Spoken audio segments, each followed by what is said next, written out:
ফর্মে আপটেক করতে পারে, অ্যামোনিয়াম হিসেবে এবং নাইট্রেট হিসেবে অ্যাভেলেবল ফর্ম, এটা আমরা জানি। এখন এই নাইট্রোজেন কিন্তু কনস্টিটিউয়েন্ট অফ ক্লোরোফিল, তোমরা এগুলোর নাম জানো, chlorophyll, amino acids, proteins, protoplasm, nucleotides, phosphatides and alkaloids. And nitrogen is also present in vitamins, enzymes and hormones. তাহলে এই যে নাইট্রোজেন একটি মূল কাজ, সে কিন্তু এই যে বিভিন্ন বায়োলজিক্যাল এলিমেন্টের কথা বললাম বা উপাদান কলার কথা বললাম, সেগুলোর একটি উপাদান, মানে এই নাইট্রোজেন দ্বারা এগুলো গঠিত হয়, সাথে সাথে অন্য মূলগুলো লাগে। কিন্তু দেখো এই যে ডান দিকের একটা মলিকুলার স্ট্রাকচার, এখানে দেখো এটা কি হতে পারে, এটা স্ট্রাকচারের কেউ আইডিয়া করতে পারো এটা কিসের স্ট্রাকচার?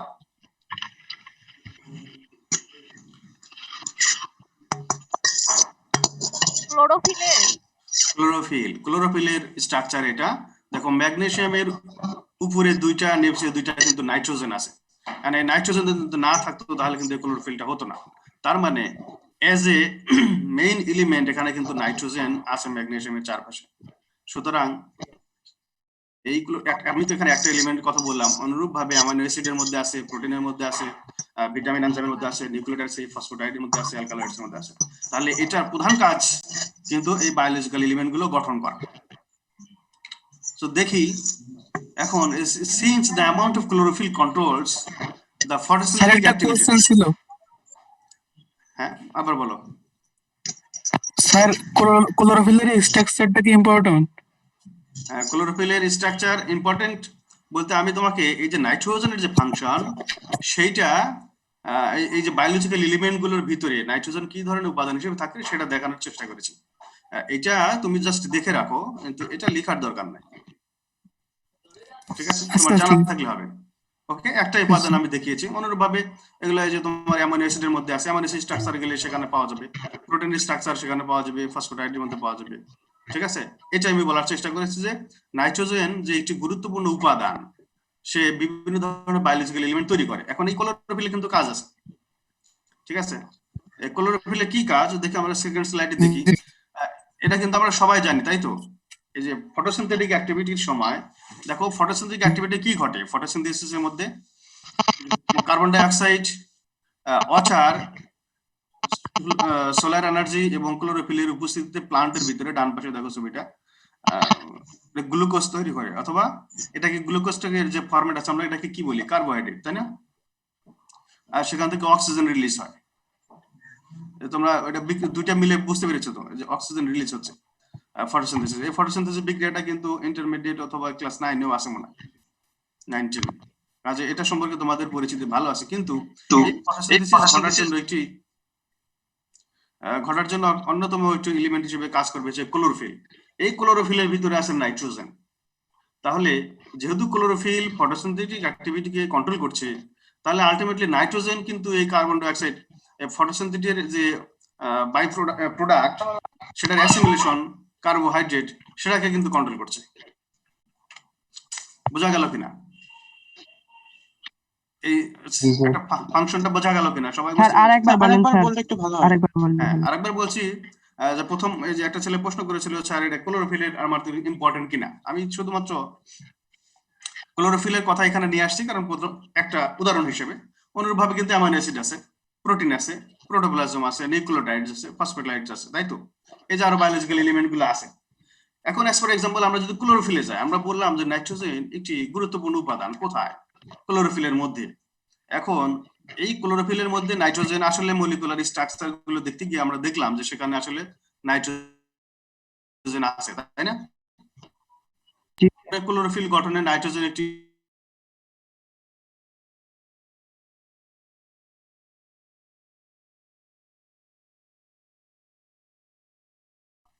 আসলে এই যে control chlorophyll to photosynthesis, ultimately chlorophyll তো গঠিত হয় নাইট্রোজেন দিয়ে। তার মানে নাইট্রোজেনের এখানে ফাংশন আছে। তাহলে নাইট্রোজেন কি করছে? এই যে কার্বোহাইড্রেট অ্যাসিমিলেশন হচ্ছে, মানে ফটোসিনথেসিসের যে প্রোডাক্ট সেটার অ্যাসিমিলেশন হচ্ছে, সেটা কিন্তু কন্ট্রোল করছে। তার মানে এই ফটোসিনথেটিক অ্যাক্টিভিটিতে নাইট্রোজেন রোল প্লে করছে থ্রু ক্লোরোফিল। হ্যাঁ রাজু বলো। রাজু, স্যার আমার এখানে মাঝে মাঝে ডিসকানেক্টেড হয়ে যাচ্ছে, আমি বুঝতে পারছি না এটা কি শুধু আমার এখানে হচ্ছে কিনা। এটা আসলে ওই যে কানেকশনের সময় তো এক এক জায়গায় নেটওয়ার্ক ইন্টারনেট কানেকশন একটু দুর্বল থাকে। অসুবিধা নেই, তুমি যতটুকু পারো ফলো করো, then I will give you hand out. সেখান থেকে তুমি স্টাডি করলে বুঝতে পারবে, আর বুঝতে না পারলে তো আমি আছি, আমার সাথে শেয়ার করবে। ওকে রাজু? Okay sir. হ্যাঁ, তাহলে দেখো এই ক্লোরোফিলের একটি ফাংশন অথবা নাইট্রোজেনের একটি function through chlorophyll to photosynthesis, এইটা তোমাদের কাছে একটু ক্লিয়ার কিনা? জি স্যার। ওকে, তাহলে আমরা পরে ইয়েতে যাই, যে নাইট্রোজেন ইনক্রিজেস ভেজিটেটিভ গ্রোথ। দেখো সাবসিকুয়েন্টলি ফাংশন গুলো কিন্তু সাবসিকুয়েন্টলি কিভাবে আসতেছে, এখান থেকে আরেকটু মনোযোগ দাও তাহলে বুঝতে পারবে। Nitrogen increases vegetative growth and produces good quality foliage by promoting carbohydrate synthesis and encouraging succulence. তাহলে নাইট্রোজেন আরো একটি ফাংশন হচ্ছে ভেজিটেটিভ গ্রোথকে বৃদ্ধি করা। কারণ ভেজিটেটিভ গ্রোথ বলতে কোন অংশটুকু বোঝায়? ফুল আসার আগ পর্যন্ত একটি গাছের শারীরিক যে গঠনগুলো হয় বা বৃদ্ধি পায় বা ডেভেলপমেন্ট হয় সেটাকে আমরা ভেজিটেটিভ গ্রোথ বলি, এবং তার অপর হচ্ছে রিপ্রোডাক্টিভ গ্রোথ বলি যখন এটা প্রোডাকশন সিস্টেমে চলে যায়। এনিওয়ে দেখো এই যে ছবিতে আমি দেখেছি যে মাটির নিচে একটি বীজ থেকে রুট বেরোচ্ছে,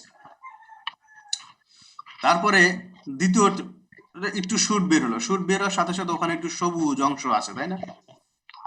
এই কটিলিডন মানে পত্র পল্লব বের হচ্ছে, পত্র। 3 নাম্বার ছবিতে আর একটু প্রমিনেন্ট, 4 নাম্বার ছবিতে আরো বেশি প্রমিনেন্ট। এখন এই যে 4 নাম্বার প্লান্টটা, 1 2 3 4 নাম্বার প্লান্টটা, এখানে কিন্তু সবুজ, গাছটা কিন্তু সবুজ, তার মানে কি ক্লোরোফিল কন্টেন্ট করে।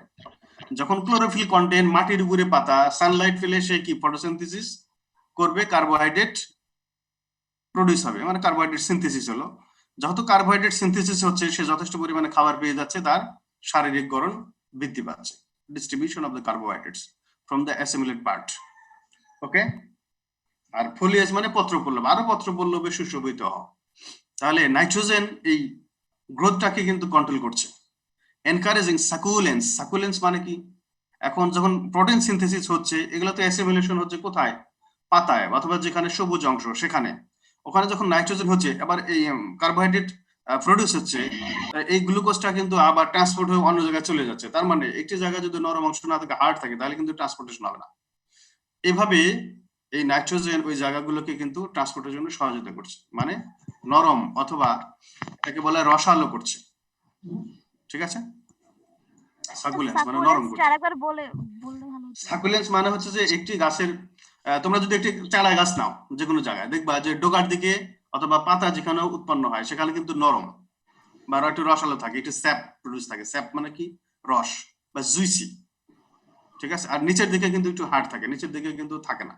তার মানে যে জায়গাটা নরম, ওই জায়গাটা কেন নরম? ওই জায়গাটা যে জুইসি থাকে, তার মানে ফটোসিনথেসিস হয়, হওয়ার পরে যে খাবারটা হয়, এই খাবারটা তো ট্রান্সপোর্টেশন হবে। কিভাবে ট্রান্সপোর্টেশন হবে? লিকুইডের মাধ্যমে। এই পানি গিয়ে ওই খাবারের সাথে মিশে এখানে আরেকটা মেকানিজম করে, সেটার জন্য ওই গাছের জায়গাটা নরম হয়ে যায়। এই জন্য এভাবে এই যে নরম অংশ প্রডিউস হলো বা নরম হলো, এটাকে এনকারেজ করছে হলো এই নাইট্রোজেন। স্যার ফোলিয়েজ মানে কি বলছেন? পত্রপল্লব, সুশোভিত হওয়া, পত্রপল্লব, ফোলিয়েজ। দেখো ফোলিয়েজ বলতে তুমি পাশে শেষের গাছটা দেখো, 5 নাম্বার, এখানে দেখো 3টা পাতা খুব সুন্দর দেখা যাচ্ছে না? আর প্রথম বা দ্বিতীয় প্লান্টটা বা তৃতীয় প্লান্টে দেখো সেখানে কেমন। ঠিক আছে? এই যে পত্রপল্লবে ভরা, যখন একটি গাছ তুমি তখন দেখবে ছোট, দেখবে তখন পাতার সংখ্যা কম থাকে।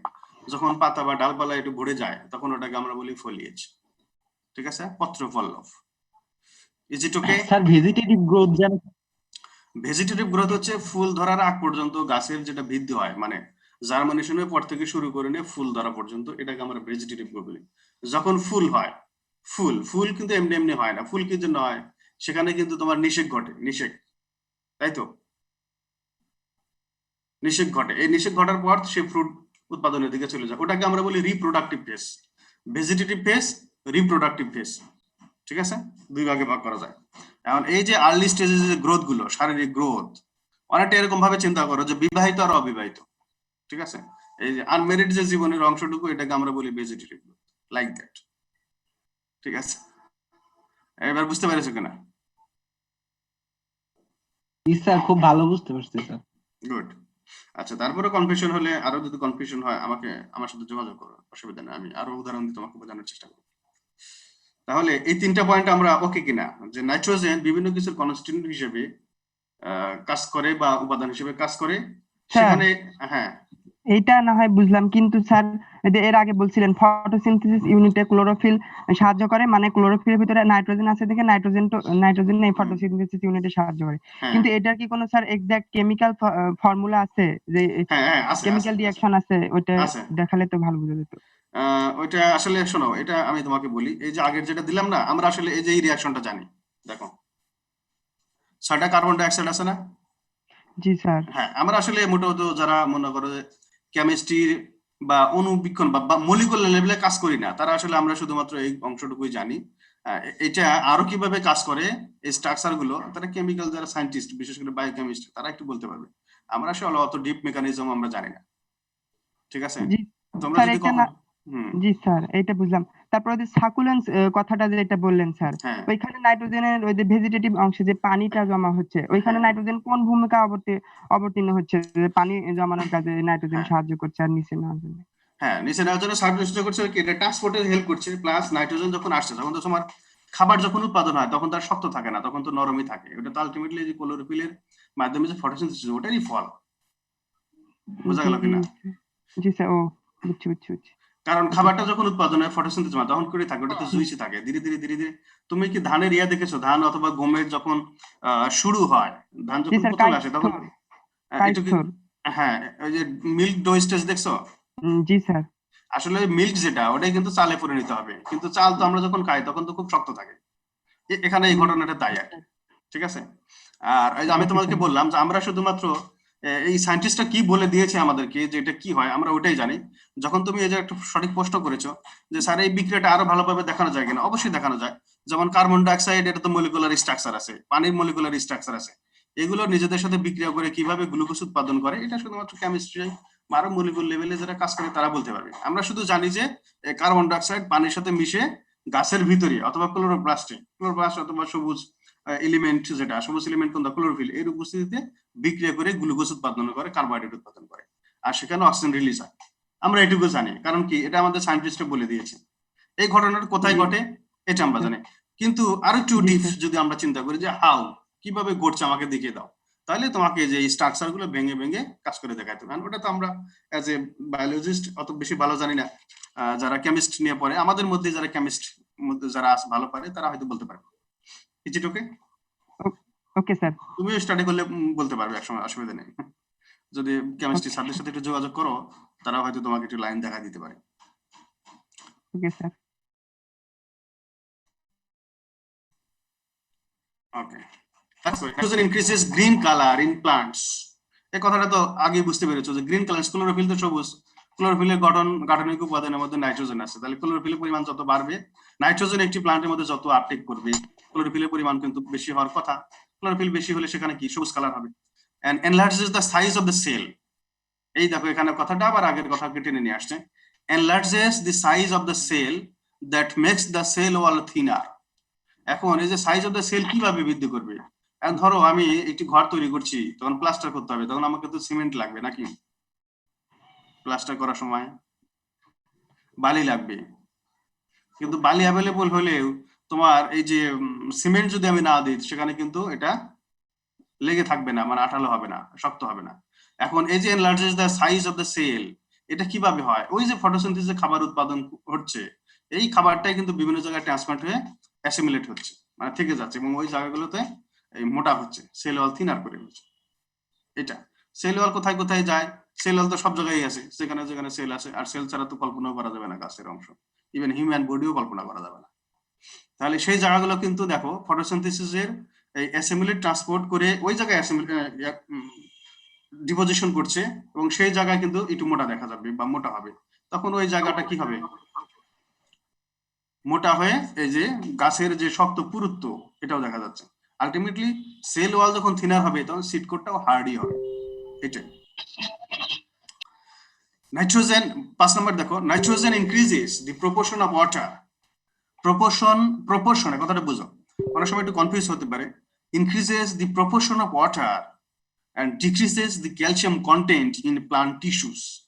আমরা তো অবশ্যই জানি যে গাছের ভিতরে এই যে ক্যালসিয়াম কন্টেন্ট আছে, ক্যালসিয়ামের বিভিন্ন ফরম্যাট, ক্যালসিয়াম মানে Ca++ ফরম্যাট অথবা জিপসাম হিসেবে যদি আমরা জমিতে দিই তাহলে তো অবশ্যই ক্যালসিয়াম আপটেন করবে। এখন ক্যালসিয়াম কন্টেন্ট আছে, এখন এটাকে আমরা বলছি যে ডিক্রিজেস হচ্ছে। আসলে ডিক্রিজেস হচ্ছে না, যে পরিমাণ সে আপটেক করবে, পানি বেশি পরিমাণে আপটেক করার ফলে সে ডাইলিউট হয়ে যাবে। এর ফলে পার্সেন্টেজে সে এই কন্টেন্টের ভিতরে বা সলিউশনে পরিমাণ কমে যাবে। এখন ধরো 10 লিটার পানির মধ্যে যদি আমি 1 কেজি ক্যালসিয়াম দিই তাহলে এরকম, সেটা যদি আমি 20 লিটার পানি যোগ করে দিই তাহলে কিন্তু কেমন হবে, আরো ডাইলিউট হয়ে যাবে। ওইটা তখন কি হবে, 10 এর মধ্যে এক ধরনের পার্সেন্টেজ তৈরি হবে। আবার ধরো তোমার যদি 20 এর মধ্যে 1 দিই তাহলে কত, আরো 50% হয়ে যাবে, এরকম বিষয়টা। এখন nitrogen increases the proportion of water, এই পানির আপটেক কিভাবে বৃদ্ধি করছে বলো তোমরা? এই আগের একটা ইকুয়েশন আমরা দেখেছি যে ফটোসিনথেসিস, ওখানে পানির পরিমাণ, পানি কোথা থেকে নেবে, যে মাটি থেকে আপটেক করবে। তাহলে সে যদি ফটোসিনথেসিস প্রক্রিয়ায় পানি আপটেক করে তাহলে গাছের ভিতরে তো পানির পরিমাণ বেড়ে যাবে, আলটিমেটলি সেটা এই ক্যালসিয়াম কন্টেন্টকে ডাইলিউট করে দেবে। And number 6, it increases in seed formation and feed value of crops. Seed formation এ সহযোগিতা করে। তোমাদের কি এই সিডের যে ডেভেলপমেন্ট এটা আছে, এই চ্যাপ্টারটা আছে, সিড ডেভেলপমেন্ট? স্যার এখনো তো স্যার জানি না। না স্যার, নাই স্যার। সিডের এই নাইট্রোজেন কন্ট্রোল করে, এটা আসলে অনেকগুলো মেকানিজম, আমি গতকাল একটু স্টাডি করেছি, তো সবগুলো তোমাদেরকে বলবো না, শুধু একটা দুটো পয়েন্ট বলি। এটা তোমাদেরকে সম্ভবত সিড সায়েন্স এন্ড টেকনোলজি যে প্রথম ক্লাসটা, সিড ডেভেলপমেন্ট, এখানে বিস্তারিত দেখানো হবে। সিড ফরমেশন যেটা হয় আসলে এটা একটা কাজের জন্য হয় না, এটা নাইট্রোজেনের অনেকগুলো কাজের জন্য হয়, ঠিক আছে? তো আমি একটা ছবি কালেকশন করেছিলাম, কিন্তু সেটা আমি এখানে রাখছি কিনা আমি জানি না, আমি দেখি পরে তোমাদের দেখানো যায় কিনা। এখন এই সিড ফরমেশনের যে মেইন মেকানিজম সেটা কি?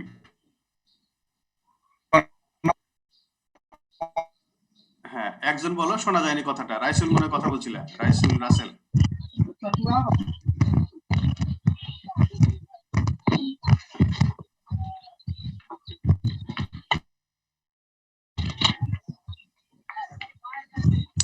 রাইসুল কিছু বলছিলা? না। আচ্ছা, তাহলে সিড ফরমেশনের যে মেইন মেকানিজম সেখানে আচ্ছা শোনো, যারা অন্য বাইরে কথা বলো না কেন, ইউটিউব মাইক্রোফোন। হ্যাঁ হ্যাঁ হ্যাঁ, ইউটিউবের মাইক্রোফোন যাবে, সেখানে নাইট্রোজেনের ভূমিকা থাকে, এইভাবে সে সিড ফরমেশনে হেল্প করে, তা সিড কোড ফরমেশনে হেল্প করে, ঠিক আছে? আর সিডের ভিতরে যখন এটিপি ফর্ম করে তারপরে তোমার হলো ওখানে একটা ক্যালসিয়াম কন্টেন্ট থাকে, অ্যাবসিসিক অ্যাসিডকে সরা দেয় যে NO মানে নাইট্রোজেন। এই ধরনের কিছু বিক্রিয়া তোমরা হয়তো দেখতে পাবে সামনে, যেগুলোর কারণে এই সিডগুলো ফরমেশন হয়। গ্লুকোজ ফরমেশন হয়, গ্লুকোজ ফরমেশন হওয়ার পর সে তো তার অন্যান্য বিক্রিয়ার মাধ্যমেই তো সে কাজ করবে। যেমন আমরা বললাম সেল ওয়ালে যাবে, সেল ওয়ালে কি সে সরাসরি যাবে? তা কিন্তু যাবে না, এই যে ট্রান্সপোর্টের হবে, অ্যাসিমিলেশন হবে, ওখানেও কিন্তু সে বিক্রিয়া করবে, তারপর সিডের মধ্যে ঢুকবে। আলটিমেটলি তার এই যে ক্যালসিয়াম কন্টেন্ট গুলোকে সরিয়ে দিয়ে ধীরে ধীরে NO দখল করে নেবে। NO দখল করার ফলে কি হবে, ওখানে ATP উৎপাদন হবে। ATP গুলোই বিভিন্ন বিক্রিয়ার মাধ্যমে সিড ফরমেশন করে। এটা হলো ফ্যাক্ট, এটা অনেকগুলো ফ্যাক্ট, এটা আমি তোমাদের জাস্ট শুধু বললাম, সিম্পল মানে দিক নির্দেশন করে দিলাম যে এই জায়গাগুলো ঘটে, কিন্তু বিস্তারিত তোমাদেরকে বলতে পারলাম না। তোমরা সামনের ক্লাসে হয়তো আমিও পড়াতে পারি, তখন আমি আরো বিস্তারিত বলবো, অথবা তোমরা একটু দেখে নিও যে role of nitrogen in seed formation, তাহলে দেখবে হিউজ অ্যামাউন্টের ছবি তোমরা এখানে দেখতে পাবে। আর সিড ফরমেশন যত ভালো হবে তত এর দামও ভালো হবে, তার ক্রপসের গুরুত্ব বেড়ে যাবে। এটা হলো ফিড ভ্যালু। আরেকটা বিষয়, হ্যাঁ শিফা কিছু বলছিলে, বলো শিফা। স্যার 5 নম্বরটা যদি আরেকবার একটু বুঝিয়ে দিতেন। শোনো, 5 নম্বরে এখানে আসলে 5 নম্বর এই যে নাইট্রোজেন ইনক্রিজেস, এটা জি স্যার।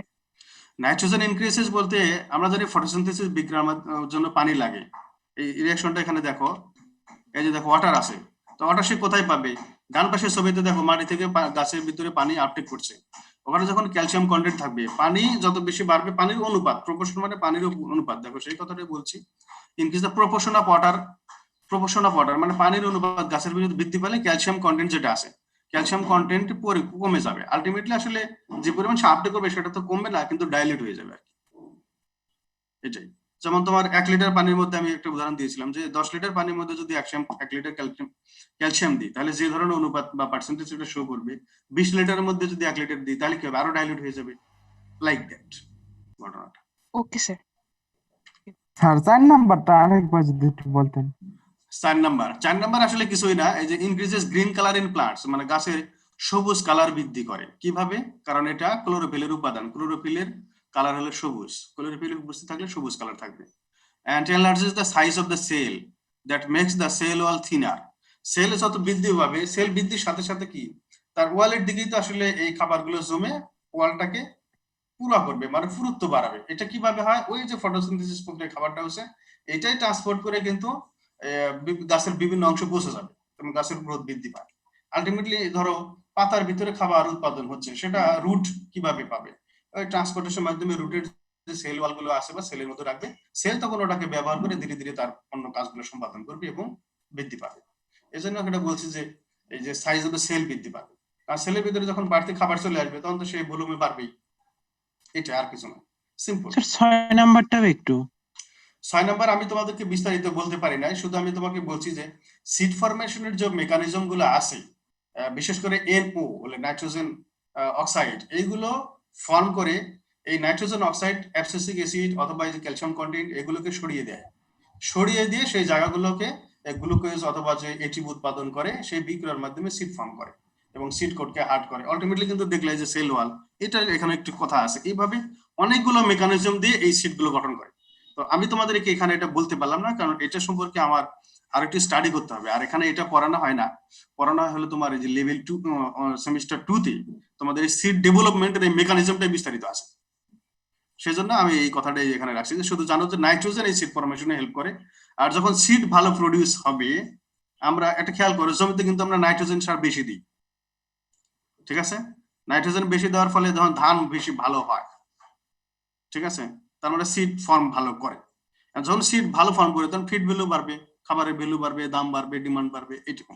তাহলে ক্রপসের দামও কিন্তু বেড়ে যাবে, মূল্য বাড়া। Is it okay? স্যার টিস্যুর মধ্যে ক্যালসিয়াম আর কন্টেন্ট নাইট্রোজেন কম কি হলে হলে ওয়াটারের গাছের কি পরিমাণটা উপকার বৃদ্ধি পাবে? হয়? ক্যালসিয়াম কন্টেন্ট ধরো কি উপকার হবে, এটা খুব একটা ভালো প্রশ্ন করেছো। ক্যালসিয়ামের ফাংশন আমি তোমাদেরকে পড়াবো, ঠিক আছে?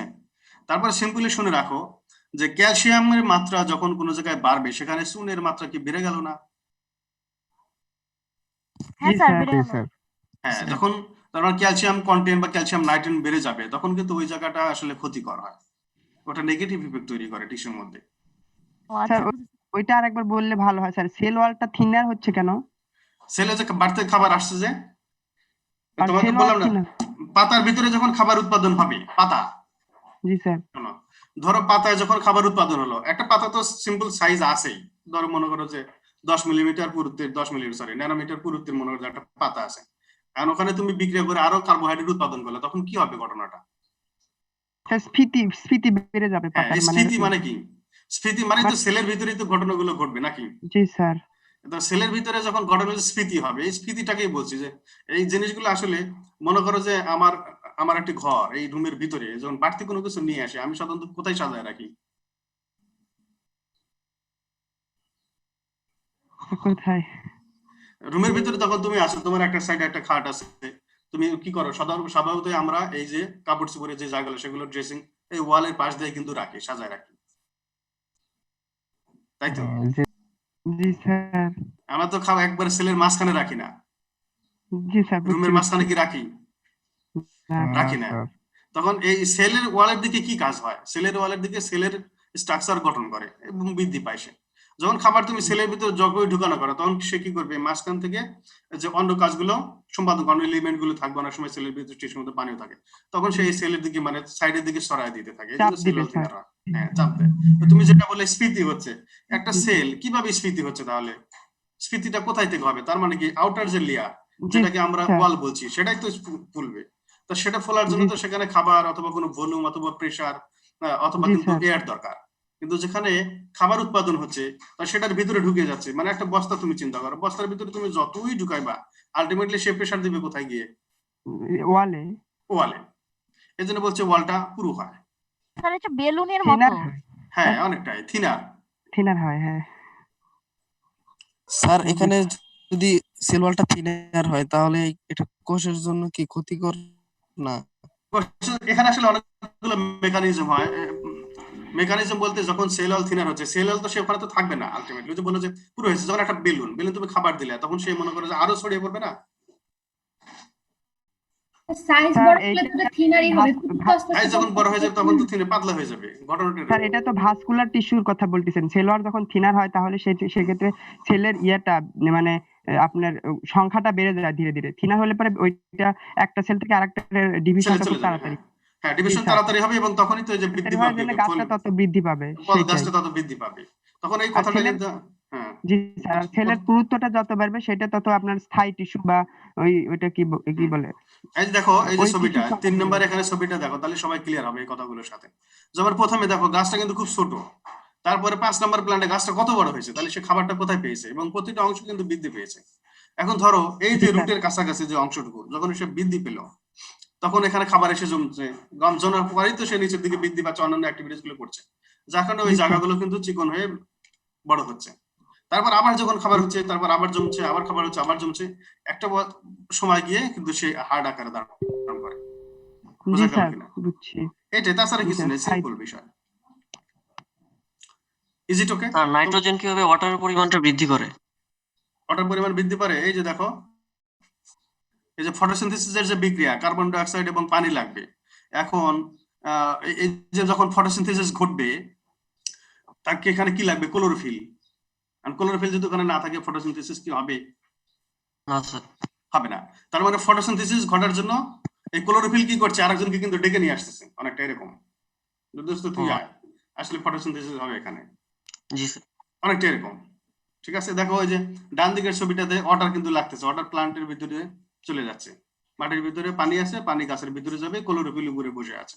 তারপরে বাতাস থেকে সে কার্বন ডাই অক্সাইড নেবে, সূর্য থেকে লাইট নেবে, ক্লোরোফিল সবুজ জায়গায় বিক্রিয়া করে গ্লুকোজ উৎপাদন করবে আর অক্সিজেন রিলিজ করবে। ইজ ইট ওকে? এটা কিন্তু একটার সাথে ইন্টারলিঙ্ক। আচ্ছা যাই হোক, আমরা একটু সামনের দিকে অগ্রসর হই, তোমাদের অনেক প্রশ্ন থাকবে, তবে তোমরা প্রশ্ন করলে খুব ভালো লাগে, কারণ একজন প্রশ্ন করলে আমরা সবাই ওই অংশটুকু স্যার শিখতে পারি। কোশ্চেন পড়ে নিলে ভালো হবে স্যার, ক্লাস কন্টিনিউ করা উচিত। স্যার ক্লাস কন্টিনিউ করেন, টপিকই শেষ Okay, হবে না number স্যার। একটা 7. কোশ্চেনে কখনো শেষ হবে না। Okay, nitrogen fertilized crops can utilize more phosphorus, potassium, calcium. এখন নাইট্রোজেন ফার্টিলাইজড ক্রপস, এই ফার্টিলাইজড ক্রপ বলতে কিন্তু নিশ্চিতকে বোঝাচ্ছে না, নাইট্রোজেন সার ব্যবহার করা হয় অথবা দেওয়া হয় এই ধরনের ফসলগুলোকে আমরা বলছি নাইট্রোজেন ফার্টিলাইজড ক্রপস। মানে একটি জমিতে কিছু ধান আছে, গম আছে, তুমি ওখানে যদি নাইট্রোজেন ফার্টিলাইজার দাও, তাহলে কি দ্বারা ফার্টিলাইজেশন করা হয়েছে? এটাকে এই সেই ফার্টিলাইজার, এটা কিন্তু নিষেকের কথা বলা হচ্ছে না। এই নাইট্রোজেন যত থাকবে সে গাছের বিভিন্ন বিক্রিয়ার মাধ্যমে অন্যান্য এলিমেন্ট যেটা আছে তার ব্যবহারকে বৃদ্ধি করে দেবে। কিভাবে? It is due to the fact that nitrogen fertilization increases the cation exchange capacity of the plant roots. গাছের যে রুট আছে সেখানে ক্যাটায়ন এক্সচেঞ্জ ক্যাপাসিটি বৃদ্ধি পেলে তখন অন্যান্য মৌলগুলো যতগুলো বেশি পরিমাণে লাগে, ফসফরাস, পটাশিয়াম এবং ক্যালসিয়াম, সেগুলোর পরিমাণ বৃদ্ধি করে দিবে। Therefore nutrient ions are absorbed in larger amounts. তাহলে বেশি পরিমাণে যখন নিউট্রিয়েন্ট আয়নগুলো চলে যাবে তখন গাছের ইউটিলাইজেশন অফ দ্য নিউট্রিয়েন্ট এটা ভালো হবে, প্লাস অন্যান্য বিক্রিয়াগুলো অথবা বায়োলজিক্যাল ফিজিওলজিক্যাল অ্যাক্টিভিটিস গুলো ঘটবে। ঠিক আছে, এবার দেখো আমরা যতগুলো ফাংশন দেখলাম, এখানে তোমাদের হয়তো কিছু প্রশ্ন ছিল, আমরা সেটা মোটামুটি আলোচনা করেছি। এবার আমরা দেখি এই যে কাজগুলো হয় নাইট্রোজেন এবং তার ডেফিসিয়েন্সি হলে কি হয়। ওখানে একটা বলেছিলাম নাইট্রোজেন ওখানে গ্রিন কালার বৃদ্ধি করে, এখন এখানে যদি অভাব হয়, ডেফিসিয়েন্সি মানে কম, নাইট্রোজেন তুমি দিচ্ছ না, লিভস বিকাম পেল green or yellow in colour, মানে একটু হলুদাভ হয়ে যায়। And sometimes in cases of severe deficiency leaves turn red in color. এখন নাইট্রোজেনের অভাব হলে ক্লোরোফিল হচ্ছে না, তখন সেটা কি অন্য কালার চলে যাচ্ছে, পেল অথবা ইয়েলো কালার হচ্ছে। আরো যদি বেশি ডেফিসিয়েন্সি থাকে অনেক সময় কিন্তু লাল কালার হয়ে যায়, তার মানে ওখানে কিন্তু ফটোসিনথেসিস হচ্ছে না, ক্লোরোফিল নাই, সবুজ কালার নেই। দেখো জাস্ট ওই কালারের ওই কথাটার একটু বিপরীত টিলারিং। টিলারিং তোমরা সবাই বোঝো তো, টিলারিং ছাটাই করে পাতা,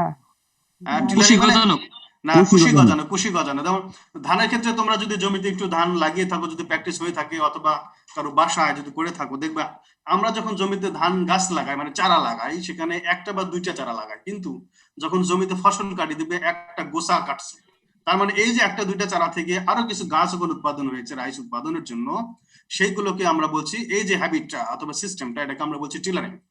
ব্রাঞ্চিং অথবা কোনো কোনো গাছে ব্রাঞ্চিং হতে পারে। ইন্টারনোড ইলনগেশন, দুইটি নোডের মাঝখানে যে ইন্টারনোড থেকে, যেমন ইকুতে দুইটা গিট দেখবা, এর মাঝখানে যেটা আছে সেটাকে বলা ইন্টারনোড। ইন্টারনোড মানে নোডগুলোর মধ্যবর্তী, ইলনগেশন মানে লম্বা হওয়া। হ্যামফার্ড মানে বাধাগ্রস্ত হয়, নাইট্রোজেন নাই, গ্রোথ হচ্ছে না ঠিক মতো। And the plants become dwarf with foliage forming an acute angle with the stem axis. Stem axis যখন থাকে তখন এই যে acute angle বোঝো তো? acute angle মানে হলো যে একটি গাছ এবং লিভ শীট অথবা অনেক সময় যে পাতার বোটাগুলো থাকে ওখানে একটা অ্যাঙ্গেল গঠন করে, এটাকে আমরা acute angle বলি সেই জায়গাকে। এখন এই ফোলিয়েজ যখন ফর্ম হচ্ছে ঠিকই, কিন্তু গাছটা ইন্টারনোড ইলংগেশন হচ্ছে না, গাছটা তখন খাটো হয়ে যাচ্ছে, ডোয়ার্ফ হয়ে যাচ্ছে। Number 3, enlargement and thickness of leaves are very common symptoms of nitrogen deficiency in plants. Enlargement মানে যে স্ফীত হওয়া এবং thickness মানে আরো বেশি পুরো হওয়া leaves পাতা, ঠিক আছে। আর very common symptoms of nitrogen deficiency in plants মানে পাতা কেন হচ্ছে এটা? ওই যে ট্রান্সপোর্টেশন হচ্ছে না, নাইট্রোজেন অন্যান্য বিক্রিয়াকে সহায়তা করছে না, যদিও বা কিছু ফটোসিনথেসিস হচ্ছে, কিন্তু সেই খাবারটা ট্রান্সপোর্টেশন না হওয়ার কারণে এই পাতাটা এই পুরো মোটা হয়ে যাচ্ছে। এটা একটি কমন সিকনেস। যখন কোনো পাতা স্বাভাবিকের চেয়ে মোটা দেখবে কোনো গাছে, তখনই বুঝবে যে এটা কি হচ্ছে, নাইট্রোজেনের অভাবে হচ্ছে। তখন নাইট্রোজেন দিতে হলে অন্যান্য বিক্রিয়াগুলো সচল হয়ে যাবে। The maturity of the plant is hastened মানে একটু ত্বরান্বিত হয়, মানে পরিপক্কতা আসে। But the size and the quality of the fruits are very poor. যেহেতু নাইট্রোজেন নাই, কোনো কাজেই পরিপূর্ণভাবে সম্পাদন হয় নাই, সেহেতু ম্যাচুরিটি, গাছ যেহেতু ড্রপ মানে খাটো হয়ে যাচ্ছে আর বৃদ্ধি হচ্ছে না, তখন সে ম্যাচুরিটির দিকে যাচ্ছে, ইস্টে পাকা যেটাকে বলা হয় অনেক সময়। এইগুলো হওয়ার পরেও কিন্তু গাছের যে ফল আসবে সেটার কোয়ালিটি অথবা সাইজ আরো তত বেশি ভালো হবে না। Roots become finer and thinner and reddish brown. তাহলে রুটস এর যে ঘটনা, এর অভাব হলে কি হবে? ফাইনার, চিকন অথবা thinner and reddish brown colour ধারণ করবে, মানে অন্যরকম সিস্টেমে চলে যাবে, স্বাভাবিক যে সিস্টেমটা আছে সেটার মধ্যে আর সে থাকবে না। তাহলে ডেফিসিয়েন্সি। ইন্টারনোড ইলংগেশনটা আবার একটু বলেন। ইন্টারনোড ইলংগেশন তুমি কি ইকু দেখেছো? ইকু অ্যাজ ফর এক্সাম্পল, ইকু বা কুশাল যেটা বলে, বা কান্ডারি বিভিন্ন নামে পরিচিত। তুমি দেখবে আমরা যখন খাই, কুশাল খাই বা ইকু খাই, তখন দুইটা ইন্টারনোড গেট আছে না, গিট? জি স্যার। দুইটা গেটের যে মাঝখানে জায়গা, এই মাঝখানে জায়গাটা বলা হয় হলো ইন্টারনোড। ইন্টারনোড মধ্যবর্তী, আর এটাকে বলা হয় গিট মানে নোড। এই নোডের মধ্যবর্তী জায়গা, কারণ মধ্যবর্তী জায়গা যত বসল হবে এই কুশাল অথবা ইকুটা কিন্তু তত লম্বা হবে। তো এই ইলংগেশনটা হ্যাম্পার্ড হয়, মানে হয় না। যদি না হয় তাহলে তো ইকুটা কি হবে? ছোট হয়ে যাবে, ডোয়ার্ফ হয়ে যাবে। এটা sir tillering and branching. Tillering মানে হলো, মনে করো যে একটি গাছের চারা আমরা লাগাইলাম, অ্যাজ ফর এক্সাম্পল ধান গাছ অথবা গম গাছ যখন হয়, এরপরে দেখবে এক ঘোষা হয়ে গেছে ওই জায়গা থেকে, ওই যে টিলারিং, আরো সংখ্যা বাড়লো গাছের সংখ্যাটা গোড়া থেকে, ওটাকে আমরা টিলারিং বলি। আর ব্রাঞ্চিং মানে কি? শাখা পোশাখা গজানো, ওটা যে কোনো গাছেই হতে পারে। মানে কুশি হওয়াটা হচ্ছে ব্রাঞ্চিং, কুশি হওয়াটা হলো টিলারিং। স্যার আর এই লাস্টের দিকে অ্যাকুয়েট স্টেম অ্যাক্সিস, এই জিনিসটা স্যার উইথ স্টেম অ্যাক্সিস বলতে আমরা যে জিনিসটা বলছি, একটি গাছের মেইন শুটের যে মেইন কারণটা, গাছতে একটাই জিনিস থাকে, স্টেম বা কাণ্ড। এই কাণ্ডর সাথে foliage forming an acute angle. Foliage মানে পত্রপল্লব, অ্যাজ পার একটা পাতাকে চিন্তা করো, তখন সেটা একটা অ্যাঙ্গেল গঠন করে, ঠিক আছে। একটা অ্যাঙ্গেলটা কি হচ্ছিল, উপরের দিকে যাওয়ার কথা ছিল, এখন এটা নিচের দিকে চলে যায়, মানে গাছের পত্রপল্লব আসে কিন্তু দুর্বল, নেতিয়ে পড়ার মতো স্যার। নেতিয়ে পড়ার মতো যেটা সৃষ্টি করে, ওটাকে আমরা অ্যাকুট অ্যাঙ্গেল বলি। আমরা একটু দেখবো এটা ছবিতে। স্যার আমাদের অ্যাটেন্ডেন্স লিংকটা, স্যার হ্যাঁ অ্যাটেন্ডেন্স লিংকটা এই যে এখন পেয়েছি, আমি তোমাদেরকে দিয়ে দিচ্ছি। স্যার রুট ইলংগেশন বলতে কি বোঝায়? কি বুঝিনা, আবার বলো। রুট ইলংগেশন অর্থাৎ গাছের মূলের ইলংগেশন, এটা বলতে রুট ইলংগেশন মানে রুটের বৃদ্ধি পাওয়া, ইলংগেশন মানে বৃদ্ধি পাওয়া, লম্বা হওয়া। রুট ইলংগেশন মানে রুট বৃদ্ধি পাওয়া। ওই যে স্টেম ইলংগেশন যেটা, ইন্টারনেট ইলংগেশন যেটা, রুটে চিন্তা করো, রুটটা তখন ছোট থাকে, ধীরে ধীরে যখন বড় হয়,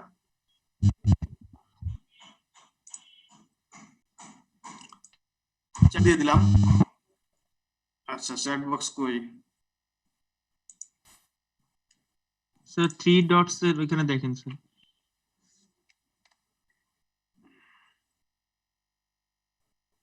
স্যার মোরে চ্যাট বক্স।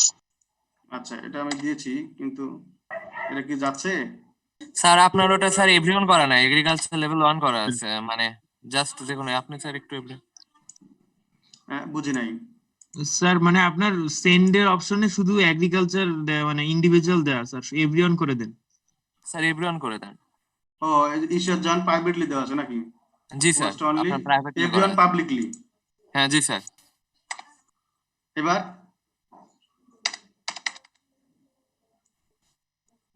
বুঝলাম না। স্যার আসেনি তো। নি এখনো স্যার এভরিওয়ান হয়েছে স্যার, কিন্তু এখন আসেনি, আপনি এখন সেন্ড করেন। আমি তো সেন্ড করলাম, এই যে।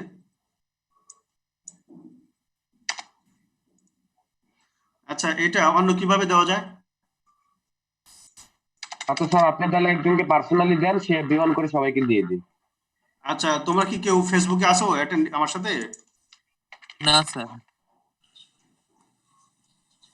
পার্সোনালি কিভাবে দেওয়া যায় বলো, হারি আপ। স্যার দুইজন চ্যাট বক্সে রেসপন্স করছে, ওদের কাছে কি আসে নাই? না আসে নাই রে। স্যার আমাদের দেওয়া মেসেজগুলো কি আপনি দেখতে পাচ্ছেন? হ্যাঁ, তোমাদের মেসেজগুলো তো আমি দেখতে পাচ্ছি।